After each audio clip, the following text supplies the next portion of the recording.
¿Alguna vez ha oído usted hablar del modelo del queso suizo? Es un modelo de prevención de riesgos laborales y de accidentes y demás cosas.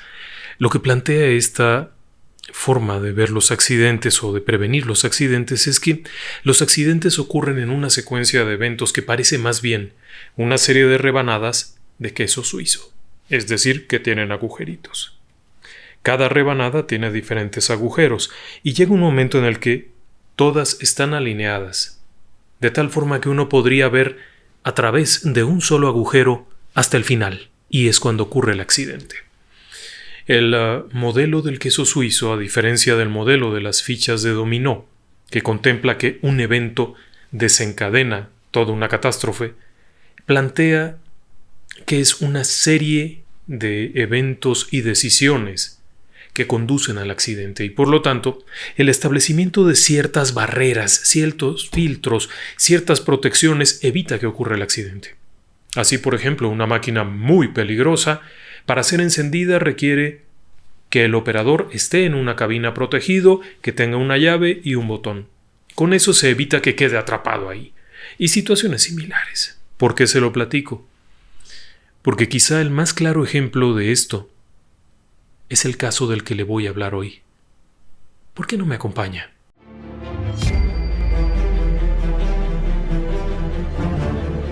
Relatos del lado oscuro. Fantasmas.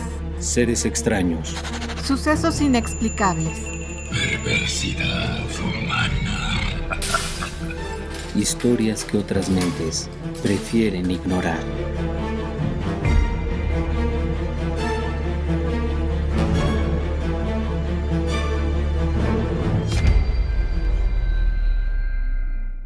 A principios de la década de los 70, las compañías aéreas internacionales se vieron sorprendidas por la llegada de un nuevo avión. Era espectacular. Era el Boeing 747, más conocido como el Jumbo Jet. Un avión gigantesco, hermoso, con una silueta muy peculiar que lo hacía diferente de todos los demás aviones, porque en la parte del frente, hacia la punta del avión, la cabina de mando estaba en una especie de joroba que sobresalía del resto del fuselaje, dándole una silueta muy distintiva. Pero además, era un avión tremendo en muchos sentidos. Era un avión que en su mayor capacidad, en esos años 70, primeros años 70, alcanzaba a trasladar 550 personas en un avión. Era muchísimo, pero además era un avión muy amplio. La forma en la que la cabina había sido diseñada, cabina ancha, enorme, cabían 3 asientos, después cabían 4 en el centro y 3 asientos más en la otra orilla. Había pasillos cómodos, la cabina era bastante alta y en algunos aviones se habilitaba la zona de primera clase, precisamente arriba, en esa especie de joroba, justo atrás de la cabina de vuelo. Y era muy bonito. Su apariencia era espectacular. Además, sus prestaciones técnicas eran tremendas. Era un avión que podía alcanzar los 9,000 kilómetros de recorrido, sin repostar combustible. Pero también tenía otra característica, era muy rápido, para su tiempo. Era un avión que alcanzaba arriba de 800 kilómetros por hora. Ya alcanzando su cota de vuelo y a su velocidad de crucero arriba de 800 kilómetros por hora. Era muchísimo. Pero además tenía otras prestaciones. Los pilotos que llegaron a ocupar el asiento de una cabina de un 747 y que venían de haber volado otros aviones decían todos con mucha seguridad: el 747 es como haber pasado de una carreta a un Cadillac.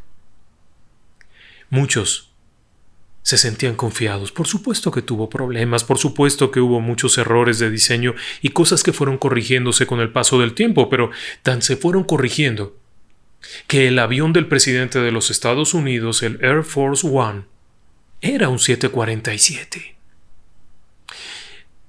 Cabe señalar que también durante muchos años los aviones más prácticos fueron los jumbos, para carga, para extinción de incendios, Para muchísimos usos era un avión tremendo. Dejaba atrás a su competencia. Por supuesto que los otros aviones antiguos no le llegaban. Aunque también tuvo historias muy trágicas detrás. Déjeme que lo lleve a 1977. Estamos en la zona de las Islas Canarias, en la costa atlántica, en el África, muy cerca de África. Está en medio del Atlántico Sur, o por lo menos del Atlántico Meridional. El hecho es que en la Gran Canaria, en el aeropuerto Gando, es decir, también conocido como Las Palmas, Gando, etc., el aeropuerto principal de la isla Gran Canaria, el movimiento es habitual. Va, viene, como siempre. Cuando de pronto hay una llamada telefónica. Es una llamada que ha llegado a la central telefónica de la compañía española Iberia. Una voz masculina joven advierte que hay una bomba y que va a estallar justo cuando terminen de salir los vuelos nacionales, pero que además hay otras bombas. Aquello causa mucha alarma y comienza a haber movimiento. Se informa a la Guardia Civil, se informa a la Guardia del aeropuerto, van, vienen, pero mientras están en este ir y venir, de pronto, ¡pum!, estalla la primera bomba. En un puesto de flores alguien ha dejado un maletín que contenía una bomba y ha estallado haciendo pedazos el puesto de flores, hiriendo de gravedad a la pobre encargada del puesto que ni debía ni temía nada y dejando heridos a otros 7 ciudadanos que andaban por ahí, 7 personas que andaban por ahí. El estallido no hace gran mella en la estructura, no daña, salvo el puesto de flores, y deja a estas personas heridas, pero la advertencia de que hay más bombas genera mucho temor. El aeropuerto principal en la Gran Canaria, el aeropuerto de Las Palmas, es un aeropuerto con un movimiento tremendo. Es el aeropuerto grande de las Islas Canarias, es el aeropuerto que tiene 2 pistas, que recibe vuelos nacionales e internacionales todo el tiempo. Así es que la situación se vuelve muy preocupante. La bomba ha sido puesta por el movimiento por la autodeterminación e independencia del archipiélago canario. El hecho es que la bomba ha estallado y la amenaza de que haya una segunda bomba provoca que el aeropuerto se cierre. Se acabó. No pueden bajar más aviones. Solo Dios sabe dónde está la bomba. Solo Dios sabe qué ocurrirá. ¿Dónde la habrán puesto? ¿En un avión? ¿La van a poner? ¿No la van a poner? Mientras son peras o manzanas, el aeropuerto se cierra. El problema es el tráfico aéreo. Hay aviones que vienen de muchas partes del mundo. Este es el aeropuerto grande de las Canarias y estamos en marzo de 1977, el 27 de marzo de 1977, la primavera. Es época de turistas. Gente que viene huyendo del norte de Europa en busca de las playas soleadas y ricas. Gente que viene buscando un crucero. Porque tradicionalmente muchos cruceros salen de Gran Canaria, ya sea para viajar hacia la costa africana o algunos de ellos avanzan hacia el norte y se meten al Mediterráneo. Hay aquí la problemática de que dónde van a aterrizar todos estos aviones. Inmediatamente se toman manos a la obra y se ordena inspeccionar el aeropuerto, traen perros, traen miembros del ejército, gente que revise esto, pero ¿y los aviones que están en pleno vuelo? ¿Cuánto tiempo aguantarán ahí? Algunos de ellos vienen de América. Así es que su combustible es limitado. La preocupación crece y se toma una determinación. Desviar los vuelos a otro aeropuerto canario, a Tenerife. Está ahí cerca, tiene un aeropuerto internacional, así es que enviarlos a todos para allá. No pasa nada. Cuando encuentren las bombas y hayan desmantelado todo, los aviones despegarán y vendrán aquí a Las Palmas y bajará la gente. En el peor de los escenarios, bueno, pues que vengan en un barquito y se acabó el problema. La decisión no es mala salvo por un detalle. El aeropuerto. El aeropuerto de Tenerife era conocido como Los Rodeos. Hoy en día se le conoce como Tenerife Norte, pero era el único que había. La Terminal Sur no estaba operativa, habían ya autorizado el proyecto, ya se había comenzado a trabajar, pero no estaba hecha. Así es que para 1977, aquel 27 de marzo del 77, solo hay un aeropuerto y es Los Rodeos.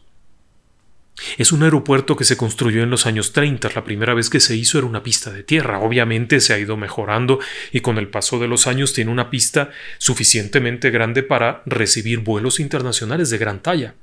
No hay problema, puede aterrizar ahí perfectamente un jumbojet y no va a pasar nada. Tiene espacio adecuado, tiene unas instalaciones para vuelos internacionales, mandémoslo para allá.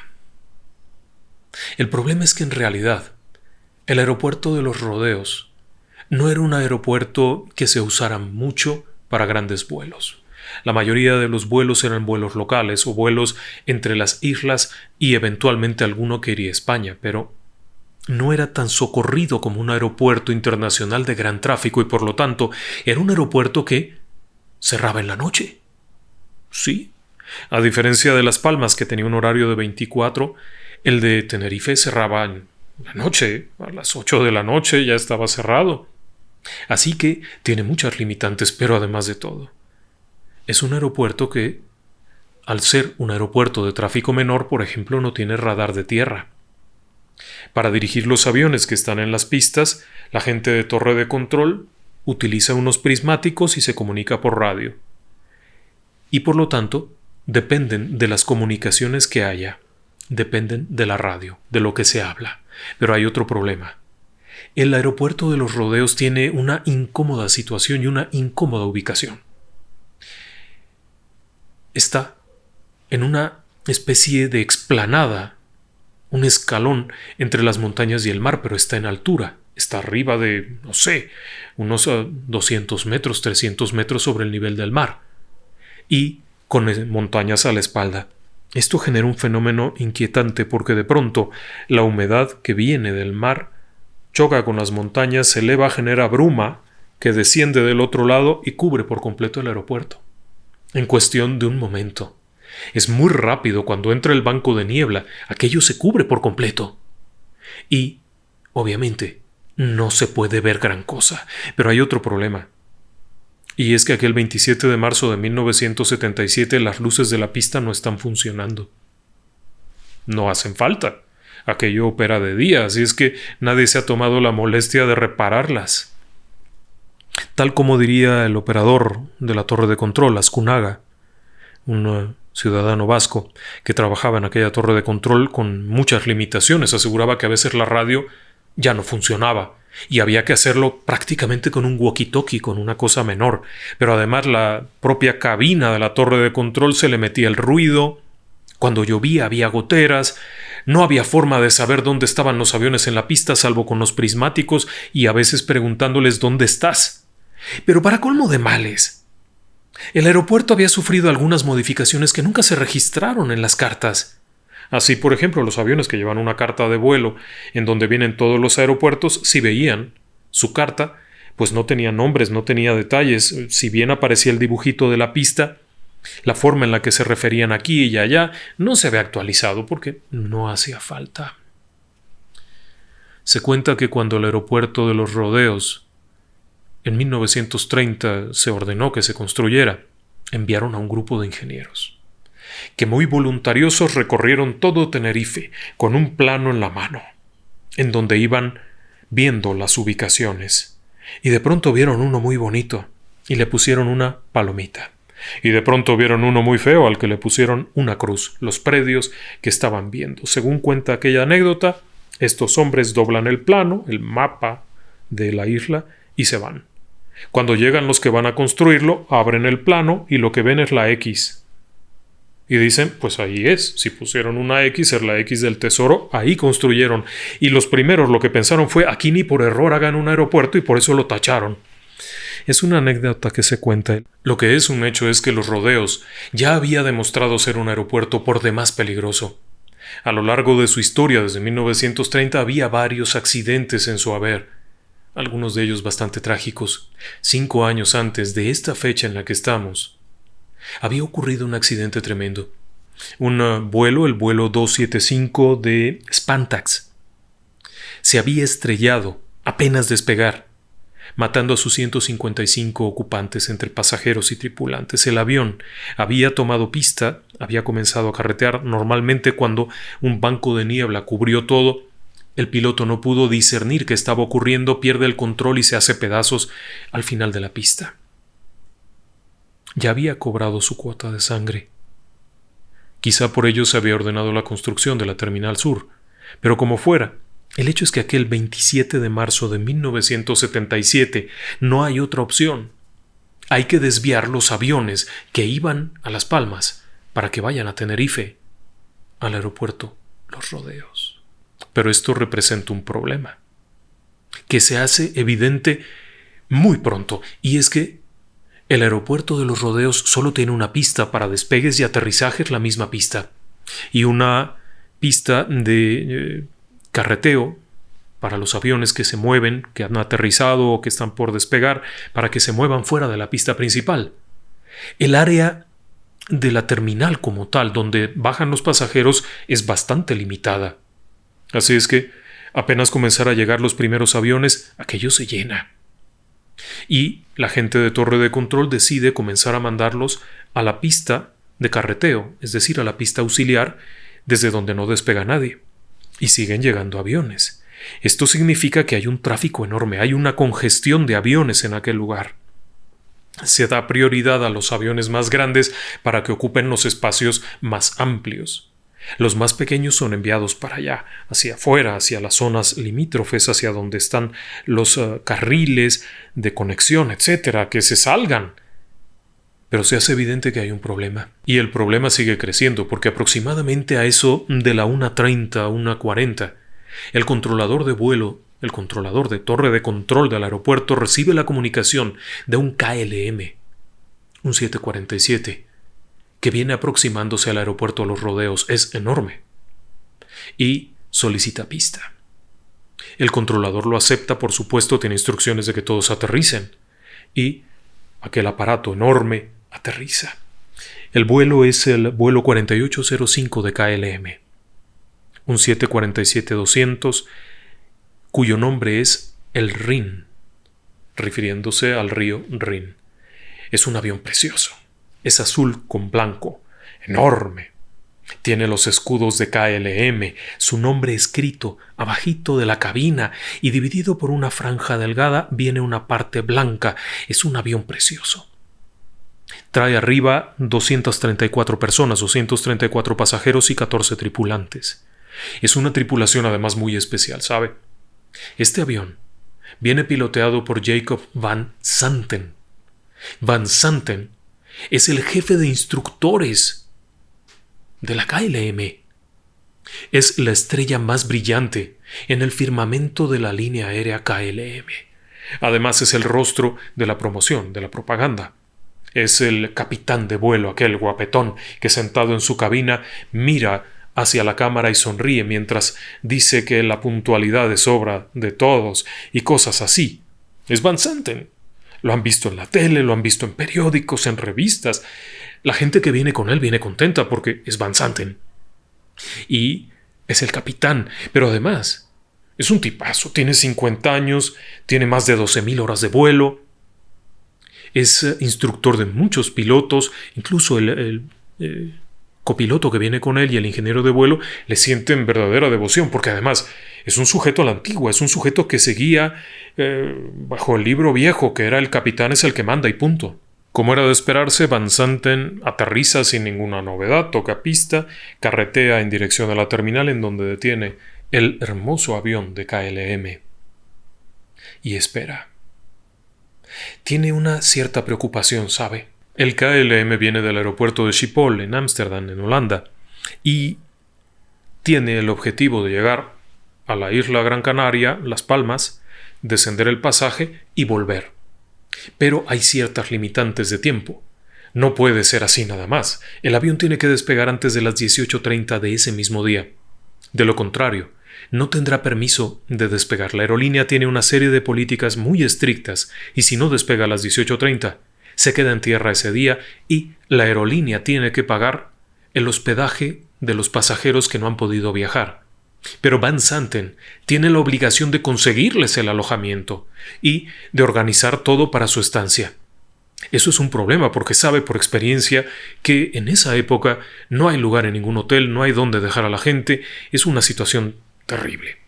Pero además es un hombre increíblemente puntual, por lo que este trastorno que ha venido a dar la bomba le ha afectado. Ahora está sentado en su cabina de vuelo con muy malas pulgas. Mientras esto ocurre, además, el avión está expuesto con un calor tremendo. No puede tener los motores andando mucho tiempo, tiene que apagarlos pronto y a pesar de que lo conectan, bueno, aquello es muy incómodo. Se siente indispuesto y eso se hace evidente en la poca comunicación que tiene con su equipo. Unos 20 minutos después, aparece un segundo avión en el cielo. Es otro Jumbo. Esta vez es de Pan American Airways, Panam. Es el 747 conocido como Clipper Victor. La Pan American Airlines era una empresa muy curiosa, porque todos sus aviones tenían nombre, pero además todos los nombres de sus aviones comenzaban como Clipper. El Clipper era un antiguo barco de vela muy espectacular y por alguna razón los directivos de Panam le pusieron a todos sus aviones Clipper y entonces tenían Clipper Made of the Seas, Clipper Victor, Clipper tal y tal y tal. Y casualmente este se llama Clipper Victor, pero en realidad este avión es muy especial, porque es el primer avión Jumbo Jet que voló una ruta comercial en 1971. Este era el avión, fue el avión al que bautizó la primera dama, fue el avión que hizo el primer vuelo comercial en un Jumbo Jet. Así es que era un avión muy especial, pero también es un avión que tiene una historia muy loca, ¿sabe? No pierda de vista esto porque en algún momento habrá que recordarlo. Este avión en particular originalmente no se llamaba Clipper Victor. Su nombre era Clipper Young America, Clipper América Joven. En 1971, finales del 71, fue secuestrado en Puerto Rico y llevado a Cuba. Cuando fue liberado tras negociaciones y demás, prefirieron cambiarle el nombre y le pusieron Clipper Victor. Así es que es un avión que tenía historia. Pero además el piloto es tremendo. El piloto es Victor Grubbs. Es un veteranazo. Tiene 57 años y acaba de pasar su examen médico como si fuera luchador de lucha libre. Está en su mejor momento y le encanta volar este aparato. Tiene muchas horas de vuelo, tiene cientos de horas de vuelo y es un experto. Es un gran piloto. Lo único que le preocupa es que él no conoce este aeropuerto. Pero fuera de eso, no hay problema. Cuando la gente de control en la torre, Ascunaga y su equipo, escuchan la comunicación, aceptan el aterrizaje como estaba indicado y el avión se prepara para aterrizar. Es el vuelo 1736 de Panam. El capitán agradece y coloca el avión en dirección y aterriza suavemente. Es un maestro. Su segundo de a bordo, Robert Bragg, es también un piloto de unos 40 años, mucha experiencia, y el ambiente en la cabina es muy grato porque además Grubbs es un veteranazo que se hizo en la empresa desde muy abajo. Son personas que tienen una mentalidad un poco diferente a la del KLM, así es que después de aterrizar bromean, platican. Cuando llegan al lugar, sin embargo, sí sienten un escalofrío al darse cuenta de la cantidad de aviones que hay ahí. Simplemente asomándose por la ventanilla pueden observar un avión parado allá, otro acá, todo está lleno de aviones. Una vez que detienen la marcha y están en posición, bueno, su turno es después del KLM. Cuando tengan que despegar, adelante va un pequeño avión 737, después el KLM, luego ellos. Está muy bien. El capitán Grubbs, este veterano, decide amenizar un poco la estancia de sus 380 pasajeros y tripulantes porque, además, este avión salió desde Los Ángeles, California, el día anterior. Es decir, que estas personas tienen un montonal de horas de vuelo. Salieron de Los Ángeles, pasaron a Nueva York y de Nueva York salieron hacia Canarias.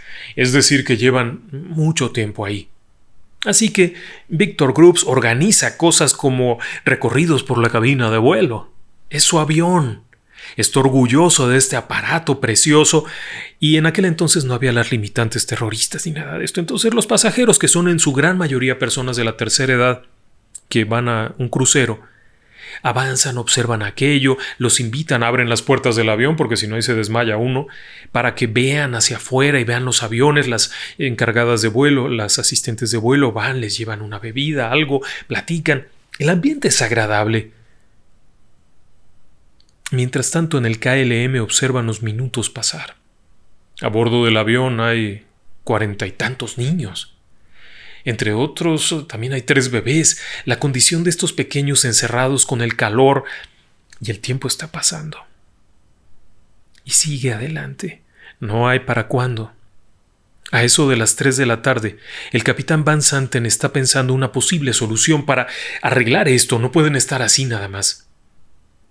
La situación es sencilla.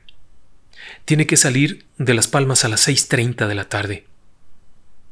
Por lo tanto, lo ideal sería cargar combustible en Tenerife para no perder ese tiempo después nuevamente en Las Palmas. Así que ordena que sean rellenados los tanques de combustible a su total capacidad, de tal manera que al llegar a Las Palmas, baje el pasaje, suban el nuevo pasaje y salgan disparados sin tenerse que detener a repostar.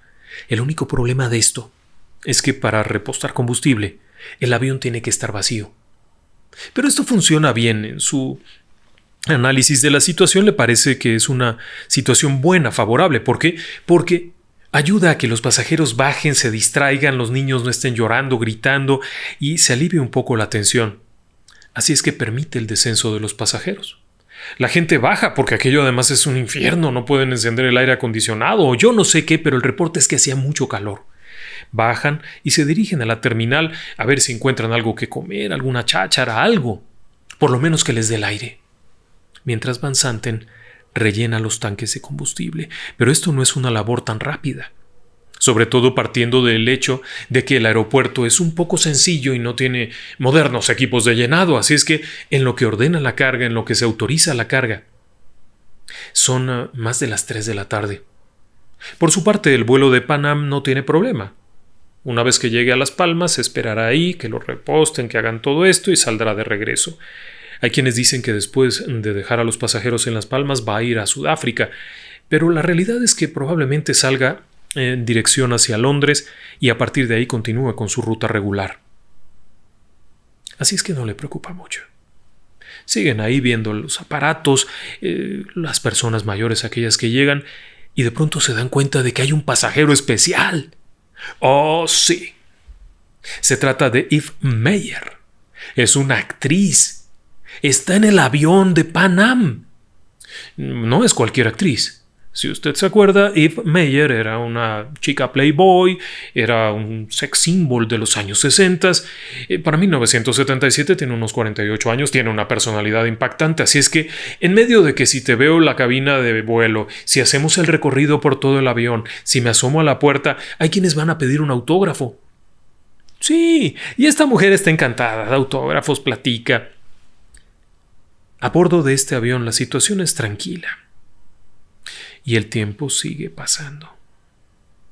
No pierda de vista eso. De pronto, alrededor de las 4 de la tarde, alrededor de las 16 horas, se envía una comunicación del aeropuerto Las Palmas a Tenerife. El aeropuerto está abierto. No hubo más bombas, solamente una bomba. Ya, la encontraron y se acabó. Bueno, aquello explotó y se acabó. Ya no encontraron más. Así es que se abre el aeropuerto.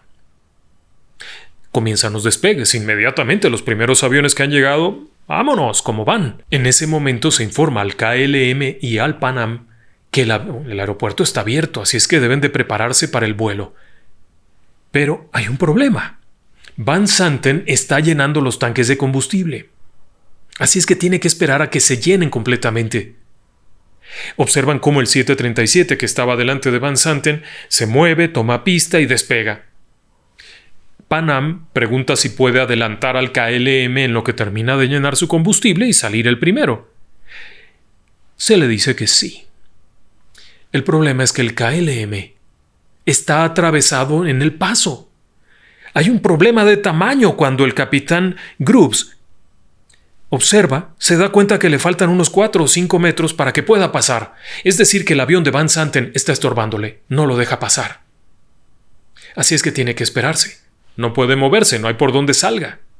Van Santen está que se arranca los pelos porque no terminan de llenar el combustible y por lo tanto no puede subir el pasaje. Y siguen pasando los minutos. Alrededor de las 4:30 de la tarde finalmente terminaron de cargar combustible y aquel hombre respira aliviado y da la orden de que suba el pasaje. Comienzan a subir los pasajeros, las personas, van a sus asientos, que tú, que yo, platicando. Van Santen pide permiso para calentar motores. Le dicen que no, porque faltan 2 personas adultas y 2 niños. Rayos, una familia que ha bajado ha perdido de vista a sus 2 hijos y no los encuentran, no están por ninguna parte. El aeropuerto está revuelto de gente, de movimiento, no saben dónde se metieron, pero el KLM no puede partir sin esos pasajeros. No sería correcto. Van Santen está desesperado porque además un tercer pasajero acaba de informar que no se va a subir. Así de simple. La gente que está en la terminal en el mostrador de KLM le informa que no se va a subir, que esta persona ya aventó ahí el pase de abordar y que no quiere subirse. Que dice que después va a ir por su maleta o que se la manden, pero que ella no se sube, es una mujer.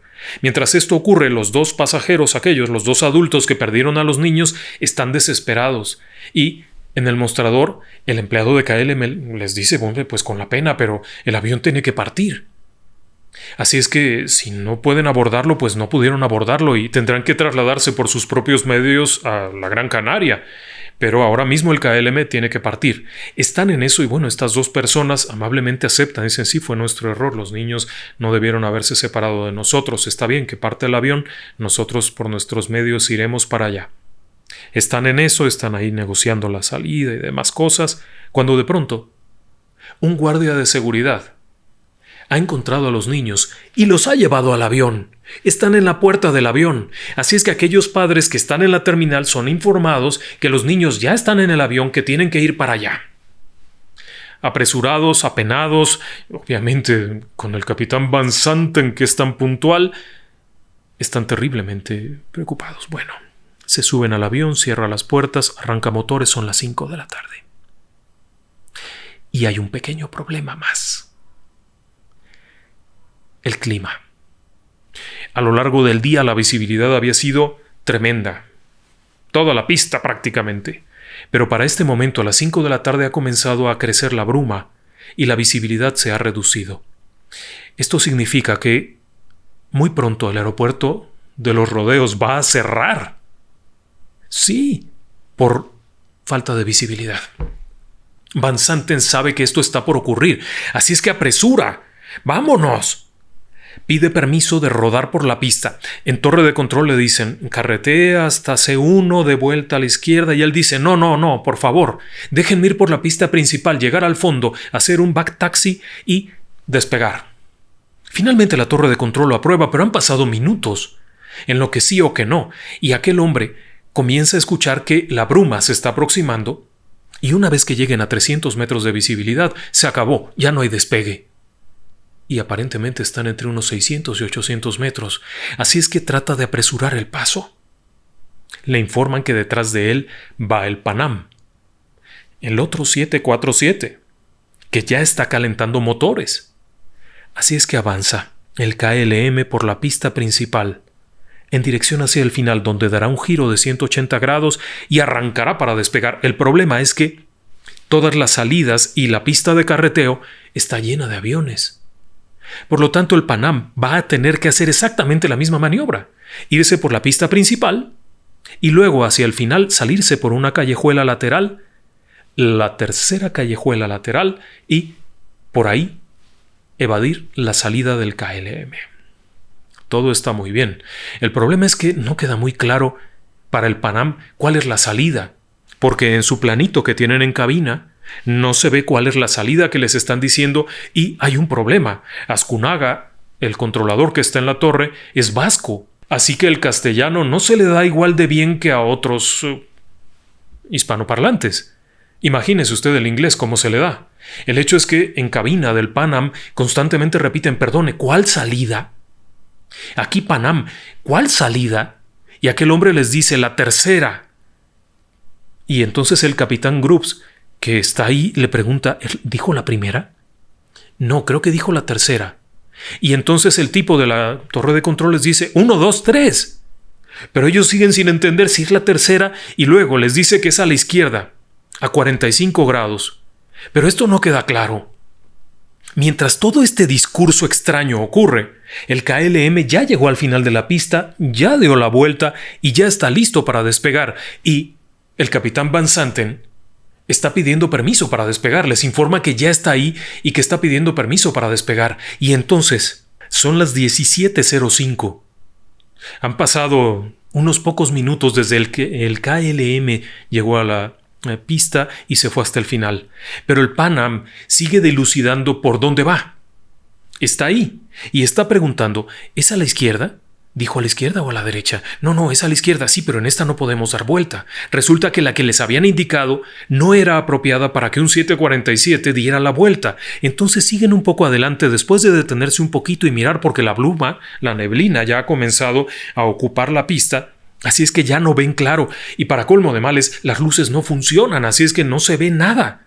El piloto del Pan Am, el capitán Grubbs, está nervioso por esto y vuelve a preguntarle a su copiloto, dile a la torre de control si dijo la tercera o la cuarta.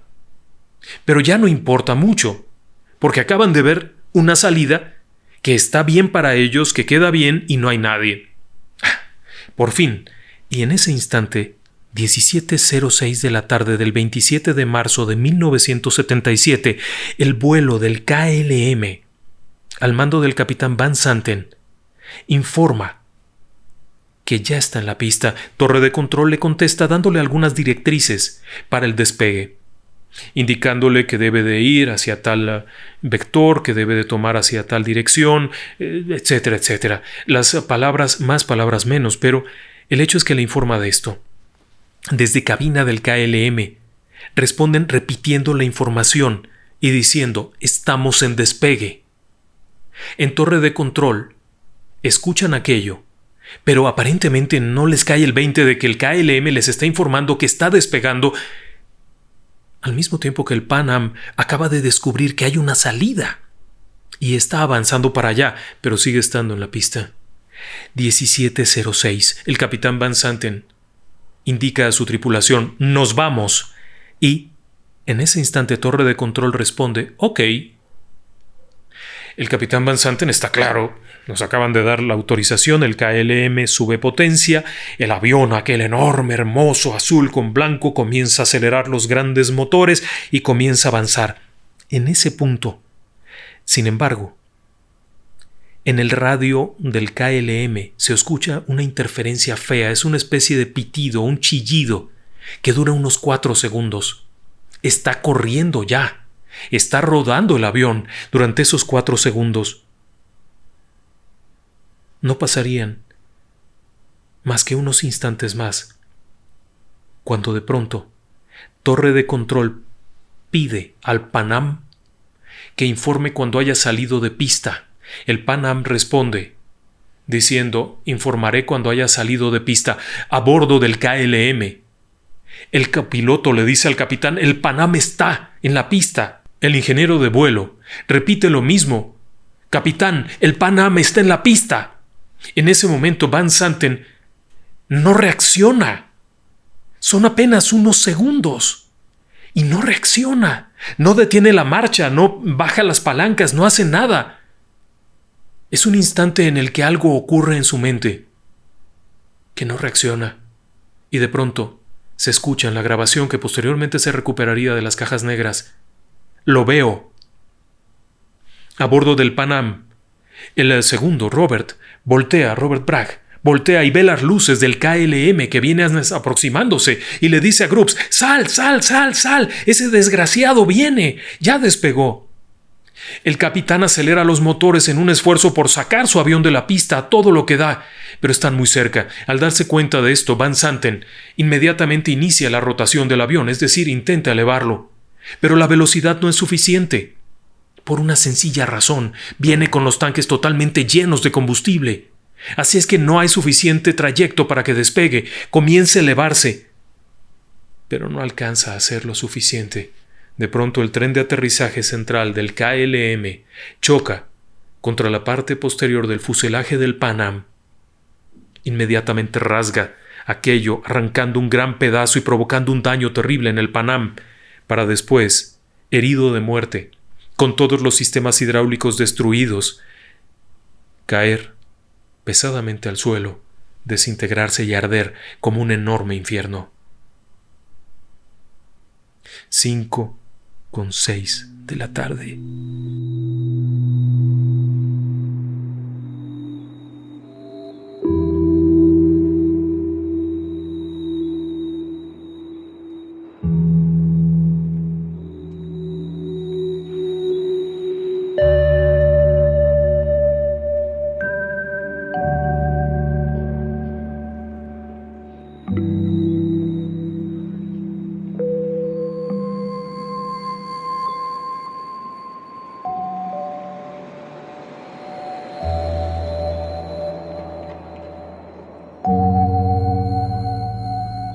Todos los tripulantes y pasajeros del KLM están muertos. Están consumiéndose en el fuego de aquel accidente. El Pan Am, herido también de muerte, está ardiendo. Solamente unos pocos logran sobrevivir. En un extraño guiño del destino, esos 4 segundos que se escucharon como una interferencia aguda, como un pitido agudo en los auriculares de Van Santen y su tripulación, era una de esas extrañas y macabras coincidencias porque Torre de Control estaba indicando en ese momento «¡Deténganse! ¡Detengan la marcha! ¡Deténganse!». Pero simultáneamente, el Pan Am oprimió el botón de su radio para informar «Seguimos en la pista». Ambas comunicaciones, la de Torre de Control con la torre del Pan Am, se encimaron provocando un ruido que fue lo que escuchó Van Santen. Esos 4 segundos acababan de costarle la vida a 583 personas en el peor accidente de la historia de la aviación. Milagrosamente, 53 personas lograrían sobrevivir a bordo del Pan Am, saltando a través de las puertas de la ventanilla, cayendo, dañándose, pero sobreviviendo. Entre ellos, el propio capitán y el copiloto, quienes posteriormente narrarían toda aquella pesadilla vivida. La bruma ha cubierto toda la pista para este momento. Uno de los aviones que está por ahí estacionado reporta a Torre de Control: «Hay fuego en la pista. Hay fuego en la pista». Torre de Control inmediatamente pregunta ¿dónde? Porque no lo pueden ver. Es tan densa la neblina que a pesar de que hay un infierno en la pista, no lo pueden ver. Finalmente los bomberos llegan al lugar y comienzan a extinguir el fuego del KLM, pero ¡oh sorpresa! No se han enterado que el Pan Am también está ardiendo. Hasta que finalmente alguien dice: «Son 2 aviones». Comienzan a llegar bomberos de todas partes. Comienzan a rescatar personas. Algunos heridos están muy graves. Son llevados en taxis, en autos particulares, en lo que pueden a los hospitales de la zona. Muchos morirán. El resultado de las investigaciones sería muy claro. La culpa era de Van Santen. Por lo menos eso fue lo que se estipuló, que había despegado sin tener permiso para hacerlo. Era la cabeza visible. Era lo más obvio. El capitán Van Santen había despegado sin tener claro el permiso, pero por supuesto que el posterior estudio de toda la evidencia arrojó cosas tremendas. Primero, las fallas en el aeropuerto. El hecho de no tener un radar de tierra, el hecho de que la comunicación con la torre de control fuera tan precaria, que no se utilizara un lenguaje estándar, que se utilizaran frases coloquiales como «ok», que no indica nada. Ok, ¿qué significa? Ok, puede ser, puedo despegar o no. El hecho de que la gente del KLM hubiera dicho estamos en despegue, ¿qué significaba eso? ¿Estamos en el punto de despegue o estamos despegando? Las comunicaciones eran muy malas, pero también había otro problema. Y es que un operador que está manejando vuelos internacionales tiene que dominar muy bien el inglés y tener un acento aceptable para todos los angloparlantes. El problema de la operador en ese momento es que su acento era muy peculiar y dificultaba la comprensión, especialmente para personas como Van Santen, que no era angloparlante, pero que hablaba inglés y tenía que entender lo que le estaban diciendo, o para los norteamericanos del Pan Am, que simplemente no entendían las palabras. Así es que la conjunción de todos estos factores terminó en la peor tragedia en la aviación comercial, no terrorista, o sea, que no fue un ataque terrorista, sino un accidente por otras cuestiones. Ahora bien, ¿por qué le decía yo todo el rollo al principio del modelo del queso suizo? Vea usted, pasado algún tiempo, comenzaron a surgir algunas notas que daban idea de que todo esto había sido extrañamente, macabramente, una secuencia de coincidencias fatales. Punto número 1. La bomba debía estallar a las 14 horas. Nunca reconoció que hubiera sido un error. Pero, según decían, tendría que haber detonado a las 14 horas. Estalló a las 12:30, aproximadamente. Y ese no era el objetivo. Así es que el primer funesto suceso fue que estallara una bomba antes de tiempo. Si esta bomba hubiera estallado a las 14 horas como estaba previsto, Van Santen habría aterrizado normalmente, detrás de él habría aterrizado el Pan Am y se hubieran llevado un susto por la explosión, pero no hubiera pasado nada. Punto 2. El problema en la propia terminal. La saturación, todo aquello, el hecho de que Van Santen hubiera decidido cargar combustible. Pero también el hecho de que el Pan Am hubiera llegado exactamente después del KLM, una coincidencia extraña, porque de hecho el Pan Am habría llegado probablemente unos 30 minutos después si hubieran aterrizado en Las Palmas, pero al cambiar el aeropuerto, el vuelo de Pan Am adelantó un poco y llegó 10 minutos antes de lo previsto a Los Rodeos, por lo que llegó justo atrás del KLM. En otra circunstancia, habría llegado atrás de otro vuelo de Iberia y no habría estado en esta condición, pero por un azar misterioso, el KLM quedó justo antes del Pan Am. Cuando comienzan a cargar combustible y deciden bajar el pasaje, es una obligación, tienen que hacerlo, perfecto, comienzan a llenar tanques. La decisión de Van Santen en ese momento no era determinante, no era indispensable, pero él analizó y pensó que así ahorraría tiempo. Sin saber cuánto tiempo realmente estaría cerrado Las Palmas, tomó esta decisión y permitió bajar al pasaje. Pero aun cuando había terminado de llenar los tanques, en una ironía del destino, esos pasajeros que se habían quedado en tierra generaron una demora mayor, como si algún tipo de fuerza malévola del destino hubiera determinado que ese día tenían que morir todas estas personas. Y por lo tanto hizo perderse a los niños, hizo retraso en esto, hizo retraso en lo otro.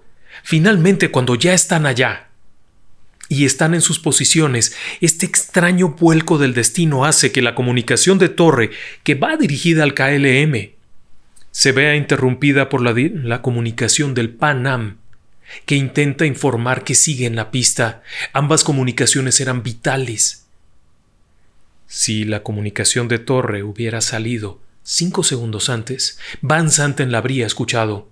5 segundos habrían hecho la diferencia entre la vida y la muerte, pero por este extraño azar del destino, ambas comunicaciones se cruzan y quien tendría que escuchar eso, quien habría podido hacer algo para cambiar la historia, que era Van Santen y su tripulación, no lo escuchan salvo como un ruido en el auricular.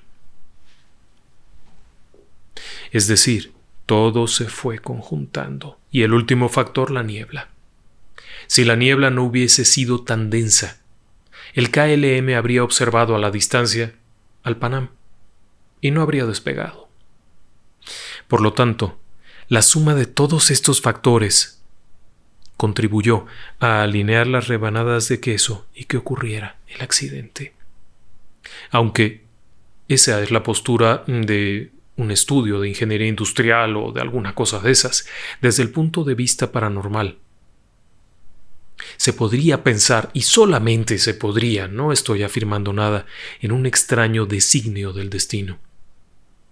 Y cada paso iba obstaculizando más y más. Cuando el avión estaba listo para irse, faltaban 2 personas. Cuando el avión estaba a punto de... faltaba... Todo esto suena muy extraño.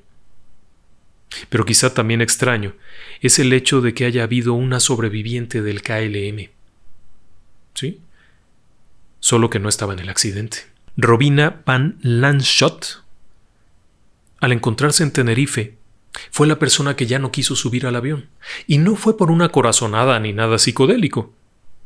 Robina vivía en Tenerife, junto con su novio. Y el hecho de volver al avión de KLM le significaba ir hasta la Gran Canaria, recoger su equipaje y luego tomar un barquito que la llevara de regreso a Tenerife. Pero ahora mismo estaba cansada, deseaba estar en su casa, deseaba ya llegar. No importaba que su equipaje llegara después, no pasaba nada. Ya estaba en casa, por eso fue que no subió al avión.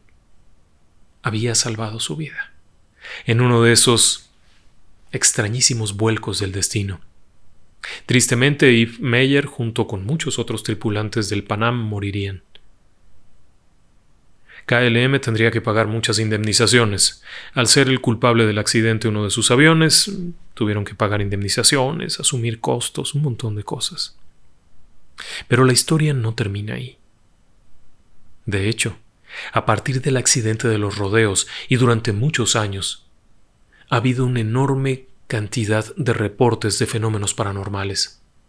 Hoy en día, Tenerife tiene 2 aeropuertos, el aeropuerto sur y el aeropuerto norte. Siguen operando normalmente ambos, por supuesto con muchas mejoras y con muchas regulaciones, pero hay varias historias de fenómenos paranormales. Una de ellas es la niña de la garita.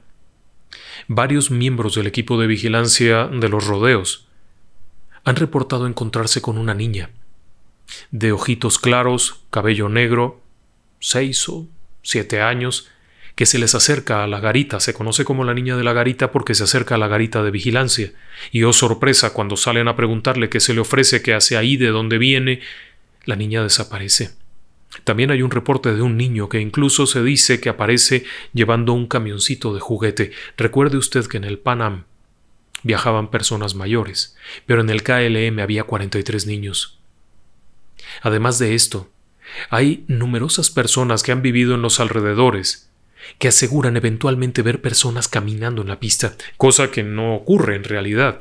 Personas que deambulan, espectrales, que incluso miran a las personas y mueven los brazos en una especie de marcha que de pronto se envuelve con la niebla y desaparece.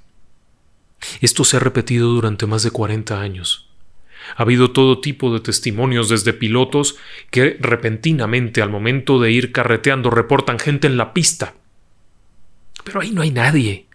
Hoy en día el aeropuerto tiene vallas de seguridad, tiene reja doble, tiene circuitos de protección. En aquel entonces no los tenía, cabe señalar, pero ahora sí, ya está muy protegido. Y sin embargo sigue habiendo reportes de personas que de pronto, a bordo de una cabina de un avión que esté iniciando el despegue, reportan: hay gente en la pista. No pueden detener la marcha, obviamente, pero no hay nadie tampoco. El fenómeno paranormal se ha cernido sobre este aeropuerto durante mucho tiempo. Un evento de esta magnitud, súbito, con las condiciones que ocurrió, resultaría difícil que no dejara una huella en el terreno de relatos del lado oscuro. ¿O usted qué piensa? Y por último, hay una pequeña historia de conspiración. Durante años se ha dicho que el Pan Am llevaba un contrabando de uranio que sería entregado en Sudáfrica. Esto a raíz de que tras el accidente se detectó que entre los restos de los aviones había material radioactivo. Tras la búsqueda se encontró que efectivamente había uranio empobrecido en ciertas condiciones que emitía radiación y había desprendido también sustancias tóxicas. Hoy en día se ha aclarado que el uranio empobrecido se utilizaba como contrapeso. Una vez que el uranio se ha utilizado para generar combustible atómico, etcétera, etcétera, todas las cosas que se usa, queda con un margen de radiación muy bajo y se convierte en un material pesadísimo. Son trozos pequeños pero extraordinariamente pesados que se utilizan para alojar contrapesos. Por ejemplo, los aviones en las alas no necesariamente son exactamente igual de peso, no tienen el mismo peso en las ambas alas por lo que sea, y se coloca para equilibrarlos unas pocas barras de uranio empobrecido. En la parte posterior, abajo del timón de cola, se colocan también algunas barras, así es que no había un contrabando de uranio. El problema es que con la temperatura a la que ardieron los aviones, arriba de 1000 grados Celsius, obviamente el uranio empobrecido sufrió una transformación y se convirtió en algo muy tóxico. Pero no era una teoría de conspiración. Lo que sí creemos es que la muerte de estas 580 personas estuvo rodeada de una serie de sucesos que, al sumarse, no dejan de ser extraños. la secuencia de acontecimientos, la forma en la que se dieron, no dejan de sorprendernos. ¿O usted qué piensa? Permítame que para aligerar un poco la atmósfera, mandemos algunos saludos.